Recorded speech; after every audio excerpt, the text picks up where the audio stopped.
Hey guys, it's Maddie. Today we are back with another decade of our 100 Years of Trucking series.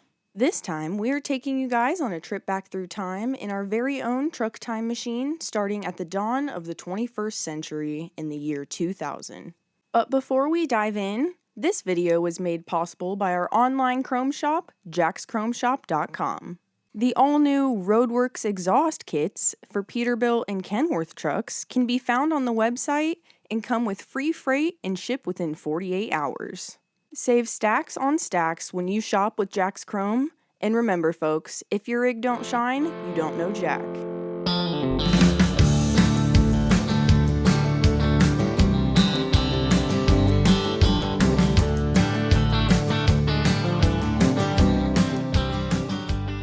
Continuing on the curve of change as we welcomed the coming of the new century, more technological turning points were made both in and out of trucking.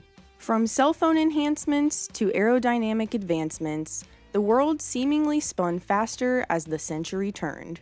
Also at the turn of the century in the year 2000, Volvo unveiled their version of the autocar conventional model with their VHD severe service semi-tractors, which used the same cab featured on the very successful VN model, but sported a heavier-duty chassis and suspension. Volvo also ventured into the American market with a bang when they bought the big bad Bulldog brand of Mack trucks in late December of 2000, the same year Mack celebrated its centennial anniversary.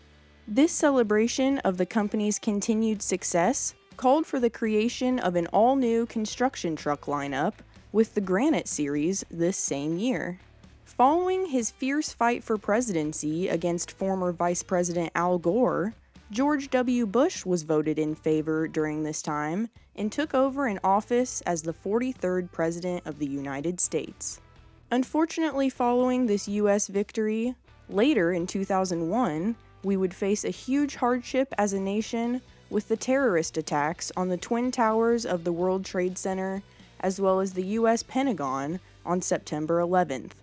An American tragedy that we will never forget would ultimately lead to the launch of many wars on terrorism, including an attack on the Taliban and Al-Qaeda in Afghanistan in October of 2001.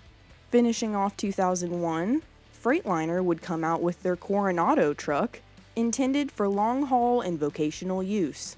The next year in 2002, after moving their operations to Portland, Oregon, Western Star would launch their top-of-the-line truck with their Low-Max 49000 EX model. The looks of this Low-Max, with its long hood and 5-inch lowered cab, covered in chrome and lights, was loved by many, including owner-operators. Western Star would follow up the launch of their beloved Low-Max with the release of their largest sleeper ever, as well as the industry's first walk-through sleeper the following year in 2003 with their 82-inch Stratosphere sleeper. March 19, 2003 marked the beginning of the war in Iraq with the bombing of Baghdad and the imminent threat from weapons of mass destruction. Around this same time in 2004, President Bush buckled up for his second term after being re-elected as President of the United States and continued to prepare for the ongoing war. We unfortunately could not prepare ourselves for the coming war with Mother Nature that struck the Gulf Coast in August of 2005 with the horrific events of Hurricane Katrina.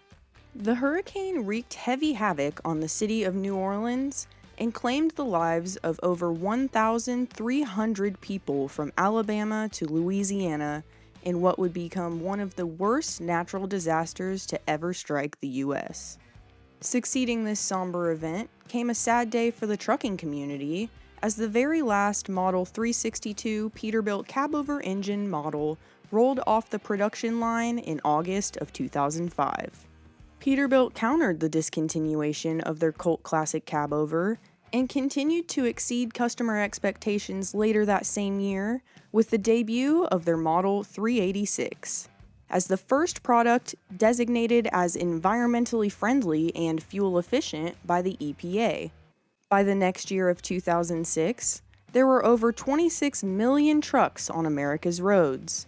hauling nearly 70% of the total volume of all freight.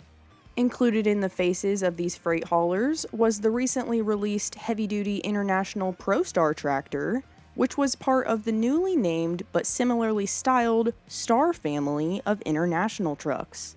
Also that same year in 2006 at the Mid-America Trucking Show, Peterbilt introduced their innovative 389, following in the famous 359 and 379 model line. This 389 truck was the last member of the triumphant truck trilogy, as well as the longest, with an over 131-inch bumper to back of cab length. The next year in 2007, Freightliner unveiled their Cascadia model, which featured a wide range of lightweight aerodynamic advancements as the company's cross between their iconic Century class and Columbia models. Kenworth also advanced their line of aerodynamic trucks in 2007 when they added their new T660 truck. This T660 took on the same cab as the T600 and also allowed for updates to the body and enhancements to the suspension and frame. Despite the success of Kenworth's tech-savvy T660, the severe economic downturn occurring in the U.S. during this time slowly shriveled up sales. Due to the deepening recession, we saw several companies shut down, including GMC, who, after already having dissolved their heavy-duty designs, announced their medium-duty truck business would be sold to Navistar International in 2008, a deal which was never materialized.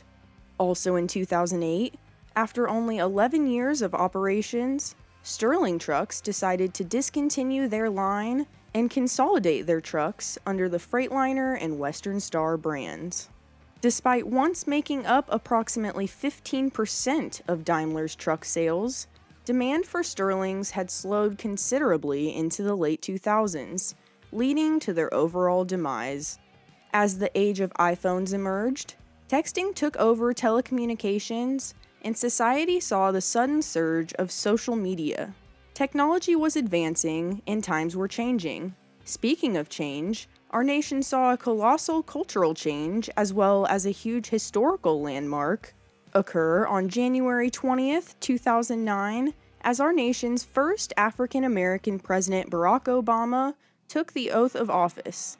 In spite of these societal shifts, the roots of the recession remained, and the U.S. economy continued to suffer as unemployment rates reached upwards of 10% as we make our way into the 2010s.